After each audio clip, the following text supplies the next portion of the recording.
Hello નમસ્કાર વિદ્યાર્થી મિત્રો, ધોરણ 9ની અંદર આપણે દ્વિતીય પરીક્ષા માટે વિકાસ પરીક્ષાલક્ષી અસાઇનમેન્ટનું આપણે સોલ્યુશન કરી રહ્યા છીએ વિદ્યાર્થી મિત્રો। જે વર્ષ 2024 માટે જાન્યુઆરી માસની અંદર જે પરીક્ષા લેવાની છે એની આપણે અસાઇનમેન્ટનું સોલ્યુશન કરી રહ્યા છીએ વિદ્યાર્થી મિત્રો। ધોરણ 9ની અંદર આપણે સામાજિક વિજ્ઞાનની અંદર આપણે વિભાગ એની ચર્ચા કરી હતી। ખાલી જગ્યા, ખરા ખોટા, વિકલ્પો, એક વાક્યના પ્રશ્નો આ જવાબ અને જોડકા અને શબ્દ સમજૂતી। ત્યારબાદ વિદ્યાર્થી મિત્રો આપણે વિભાગ બીની અંદર ભાગ એકની અંદર આપણે પાંચ પાઠ સુધીનો આપણે ચર્ચા કરી હતી। હવે આપણે પ્રકરણ 6ની અંદર જે દ્વિતીય પરીક્ષાની અભ્યાસક્રમમાંથી છે એની આપણે ચર્ચા કરવાના છે વિદ્યાર્થી મિત્રો। તો ચાલો સૌથી પહેલાં આપણી પાસે પ્રશ્નો 1 છે, કારણ આપો। સંયુક્ત રાષ્ટ્રની સ્થાપનાએ નવા વિશ્વનો પાયો નાખ્યો છે, કારણ આપવાનું છે। તો કારણ કે આધુનિક વિશ્વે બબ્બે મહાભયાનક અને સહંકાર વિશ્વયુદ્ધના માઠા પરિણામો ભોગવ્યા છે। આવા યુદ્ધોની યાતનાથી ભાવિ પ્રજાને બચાવવા ઈસવીસન 1945માં જગતના 50 દેશોએ વિશ્વ સંસ્થા સંયુક્ત રાષ્ટ્રોની સ્થાપના કરી। એ સમયે મળેલી પરિસ્થિતિના સમાપન પ્રવચનમાં અમેરિકાના એ સમયના પ્રમુખ ટ્રુમને જણાવ્યું હતું કે હવે યુદ્ધો વિનાના વિશ્વમાં જગતનો રાષ્ટ્ર પોતાના ઝઘડાઓ કે વિવાદોનો ઉકેલ ચર્ચાઓ, વાટાઘાટા કે લાવડી દ્વારા લાવશે। તેના મતે સંયુક્ત રાષ્ટ્રની સ્થાપનાએ યુદ્ધો વિનાના નવા વિશ્વનો પાયો નાખ્યો છે।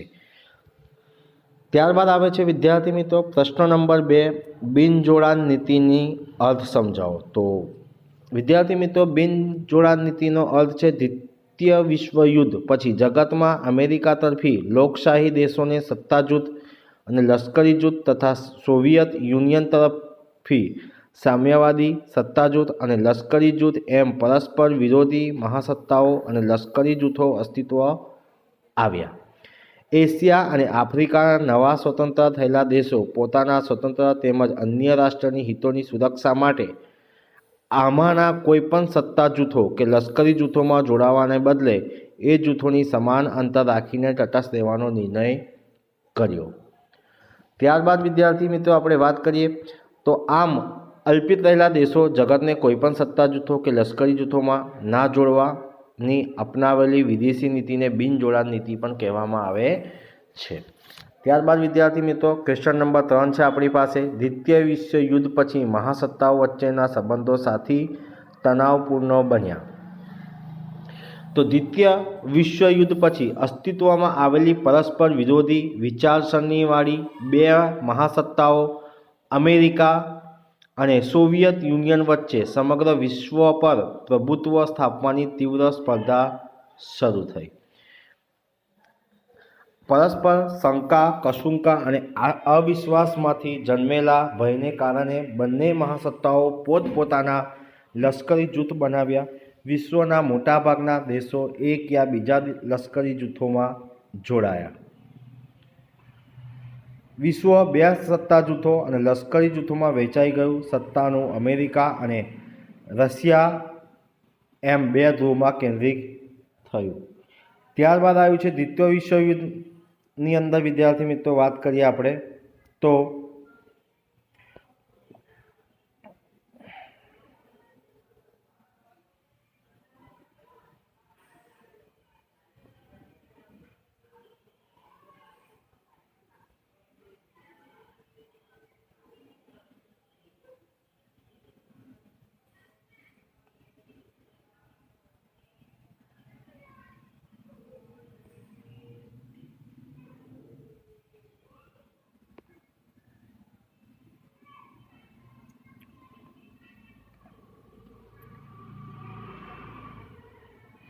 ત્યારબાદ વિદ્યાર્થી મિત્રો વાત કરીએ દ્વિતીય વિશ્વયુદ્ધના અંતે જગતમાં એકલું અમેરિકા જ અણુબોમ્બ જેવા વિનાશકારી શાસ્ત્રો ધરાવતું હતું, પરંતુ ઈસવીસન 1949માં સોવિયત યુનિયને સફળ અણુ અખતરો કરી પોતાની તાકાતનું પ્રદર્શન કર્યું।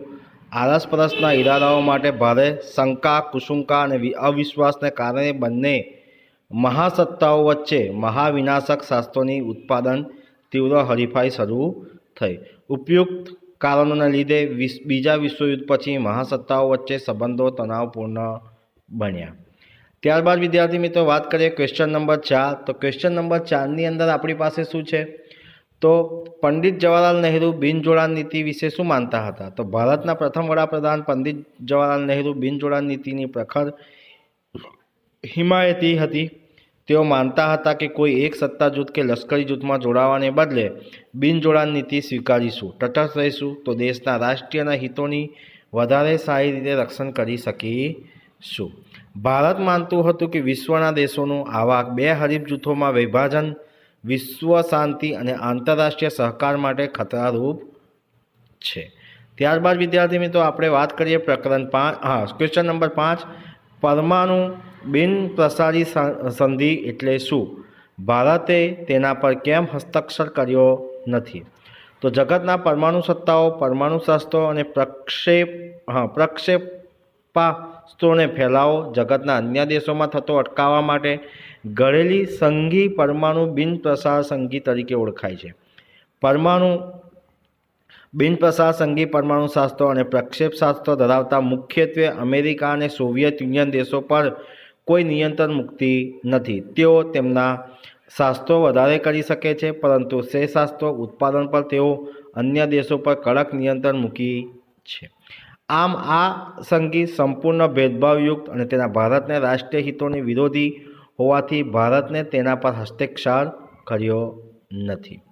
ત્યારબાદ વિદ્યાર્થી મિત્રો વાત કરીએ આપણે પ્રકરણ 9ની અંદર. તો પ્રકરણ 9 જે છે પ્રથમ પરીક્ષાના અભ્યાસક્રમમાંથી છે.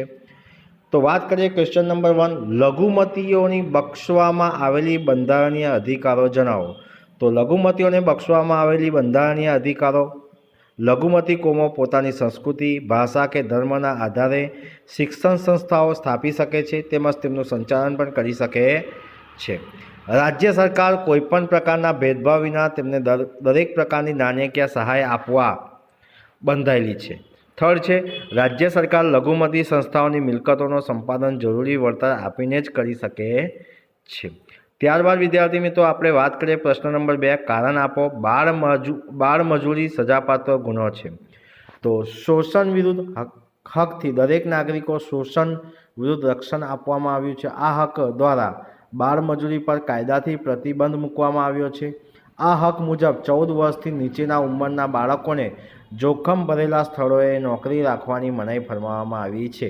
આથી બાળમજૂરી સજાપાત્ર ગુના ગણાય છે. ત્રીજો પ્રશ્ન છે વિદ્યાર્થી મિત્રો, કારણ આપો. મૂળભૂત હકોનો ભંગ સામે આંદોલનનો આશરો લઈ શકાય છે. ભારતના મૂળભૂત બંધારણના દરેક નાગરિકો મૂળભૂત હકોને અમલની ખાતરી આપતો બંધારણીય ઇલાજોનો હક આપવામાં આવ્યો છે. આ હક મુજબ મૂળભૂત હકોને ભંગ બદલ રક્ષણ મેળવવા સીધો જ સર્વોચ્ચ અદાલત કે વડી અદાલતમાં જઈ શકાય છે. સર્વોચ્ચ અદાલત મૂળભૂત હકોની રક્ષક અને વલી તરીકે ફરજ બજાવે છે. ત્યારબાદ ત્રીજો પ્રશ્ન આવે છે, કારણ આપો. બંધારણીય ઇલાજોનો હક બંધારણને આત્મા સમાન છે. તો જવાબ છે વિદ્યાર્થી મિત્રો, ભારતના બંધારણે દરેક નાગરિકને મૂળભૂત હકોની અમલી ખાતરી આપતો બંધારણીય ઇલાજ હક આપ્યો છે. આ હક મુજબ કોઈપણ નાગરિક અદાલતો પાસેથી પોતાના મૂળભૂત હકોનું રક્ષણ મેળવી શકે છે. આથી બંધારણીય ઇલાજોનો હક અનન્ય મહત્વ છે. તેથી બંધારણના ઘડવૈયા ડૉક્ટર બાબા સાહેબના મતે બંધારણીય ઇલાજોનો હક બંધારણના આત્મા સમાન છે. ત્યારબાદ વિદ્યાર્થી મિત્રો વાત કરીએ ક્વેશ્ચન નંબર 4. મૂળભૂત હકો એટલે શું તેનું મહત્વ સમજાવો. તો મૂળભૂત હકો એટલે નાગરિકના વ્યક્તિત્વના સર્વતોમુખી વિકાસ માટે મળવી જોઈતી અમુક ચોક્કસ અનુકૂળતાઓ. મૂળભૂત હકો અને દરેક નાગરિકોને મહામૂલી પૂંજી અને શક્તિ છે. તેમના દ્વારા નાગરિક સર્વાંગી પ્રગતિ અને વ્યક્તિત્વનો વિકાસ સાધી શકે છે. સરળ, સ્વસ્થ અને સમજદારી ભર્યું અને સમૃદ્ધ જીવન જીવવા માટે મૂળભૂત હકો અનિવાર્ય છે. નાગરિકના મૂળભૂત હકોનું રક્ષણ એ બીજી રીતે લોકશાહીનું જ રક્ષણ છે. જે સરકાર નાગરિકોના પાયાના હકો ગણાતા મૂળભૂત હકો આપે તેને લોકશાહી સરકાર કહી શકાય છે. આમ મૂળભૂત હકોમાં લોકશાહીની ભાવના રહેલી હોવાથી તેમનું અસાધારણ મહત્ત્વ છે. ત્યારબાદ વિદ્યાર્થી મિત્રો આપણે વાત કરીએ છીએ પ્રકરણ 14. તો પ્રકરણ 14ની અંદર જે છે પ્રથમ પરીક્ષાના અભ્યાસક્રમમાંથી છે સંકલ્પના સમજાવો. નિક્ષેપણ અને બાંગર. તો વાત કરીએ વિદ્યાર્થી મિત્રો, નિક્ષેપણ એટલે નદી હિમનદી, પવનો, દરિયાઓ, મોજાઓ જેવા ઘસારાના પરિબળો દ્વારા થતા કાંપા માટીના પથરાટ નિક્ષેપણ કહેવામાં આવે છે. પૂરના મેદાનો, નદીઓ વચ્ચે, ટાપુઓ વચ્ચે, બરાબર છે, ટાપુઓ વચ્ચે નદીના મુખ ત્રિકોણ પ્રદેશો એટલે કે ડેલ્ટા વગેરે ઘણા ભૂમિ સ્વરૂપના નિક્ષેપણથી રચાય છે. ત્યારબાદ વિદ્યાર્થી મિત્રો વાત કરીએ બાંગર. તરાઈને દક્ષિણ નદીઓની જૂથ કાંપન થર બાંગર કહેવાય છે. કાંપાના નિરંતર થતા જમવાને કારણે તેના નવા પૂરના મેદાનોથી થોડી ઊંચાઈએ આવેલી પગથિયા સમાન દેખાય છે. બીજો પ્રશ્ન છે વિદ્યાર્થી મિત્રો, કારણ આપો. દખ્ખણના ઉચ્ચ પ્રદેશના નદીઓ બંગાળાની ખાડીને મળે છે. તો દખ્ખણના ઉચ્ચ પ્રદેશ પૂર્વ કરતાં પશ્ચિમ બાજુએ વધારે ઊંચો છે, તેથી તેના ઢોળાવ પશ્ચિમથી પૂર્વ તરફનો છે. તેના લીધે દખ્ખણના ઉચ્ચ પ્રદેશ નદીઓના ઢોળાવ તરફનો પૂર્વ દિશામાં વહી બંગાળાને ખાડીને મળે છે. ત્યારબાદ વિદ્યાર્થી મિત્રો આપણે વાત કરીએ ક્વેશ્ચન નંબર 3, જમીન નિર્માણની પ્રક્રિયા વિશે સમજાવો.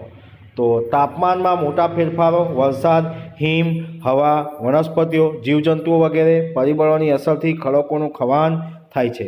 તેનાથી ખડકોની ઉપર સપાટી ભૂકો બની ભૂમિ આવરણ રચાય છે. તેમાં ખડકોના ટુકડા, કાંકરા, માટી, રજ વગેરે હોય છે, જે રેગોલિથ કહેવાય છે. તેમાં જૈવિક દ્રવ્યો, હવા અને પાણી ભળીને જમીન બને છે.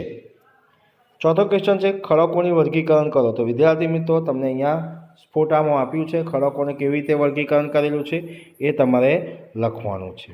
ત્યારબાદ આવે છે ક્વેશ્ચન નંબર 5, ખનિજોનું વર્ગીકરણ કરો. તો પહેલો જ ક્વેશ્ચન છે ધાતુમય ખનિજ. તો કિંમતી ધાતુમય ખનિજો સોનું, રૂપું, પ્લેટિનિયમ વગેરે. હલકી ધાતુમય ખનિજો મેગ્નેશિયમ, બોક્સાઇટ, ટિટેનિયમ વગેરે. સામાન્ય ઉપયોગિતામાં લેવાતા ખનિજો લોખંડ, તાંબુ, સીસું, જસર, કલાઈ, નિકલ વગેરે. પાંચમું છે મિશ્ર ધાતુના રૂપે વપરાતા ખનિજો ક્રોમિયમ, મેગ્નીઝ, ટંગસ્ટન, વેનેડિયમ વગેરે. ત્યારબાદ આપણે વિદ્યાર્થી મિત્રો વાત કરીએ અધાતુમય ખનિજ. ચૂનાના પથ્થર, ચોક, એસ્બોસ્ટોસ, અબરક, ફેલોસ્પિયર, જીપ્સ, શિરોડી, ગંધક, હીરો વગેરે. ત્રીજું છે સંચાલન શક્તિ માટે ઉપયોગમાં લેવાતા ખનિજો કોલસો, ખનિજ તેલ, કુદરતી વાયુ, યુરેનિયમ, થોરિયમ વગેરે. તો વિદ્યાર્થી મિત્રો આ હતું આપણે ભાગ 2ની ચર્ચા કરી હતી. એટલે વિભાગ 2ની અંદર સેક્શન મતલબ વિભાગ 2ની અંદર, બરાબર છે. વિદ્યાર્થી મિત્રો આ વિડીયો તમને ગમ્યો હોય તો લાઇક કરજો, શેર કરજો અને કમેન્ટ કરજો. અને જો ચેનલને સબસ્ક્રાઈબ ના કરી હોય તો સબસ્ક્રાઈબ કરવાનું ભૂલતા નહીં.